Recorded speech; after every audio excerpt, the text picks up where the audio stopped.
The federal budget's axe will also leave a big gap in the efforts to help South Australian victims of domestic violence. Service providers expressing their concerns in the wake of the outrage from the family of a woman killed in a murder-suicide at Encounter Bay.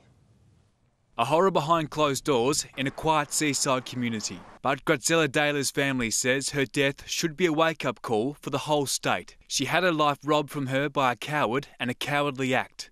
Our mum did speak out and tried to seek help to leave the relationship, but she was let down by the system. Criticism backed by those on the front line of domestic violence services. I think that there are areas that are weak and let women down. And federal budget cuts could create more problems for a sector already struggling. Over the last few years, we have seen services for women on the ground diminish, especially outreach services. Anglicare says its domestic violence services will also suffer from funding cuts at a time when cases are expected to rise. The impact of the budget on families, particularly those who are long-term unemployed, and the unemployment that will come from the Holden's decision means that we will have an increase in domestic violence in South Australia. Anglicare runs a service working with male perpetrators of domestic violence, dealing with around 55 clients a month, with many more offenders unable to be reached due to limited funding.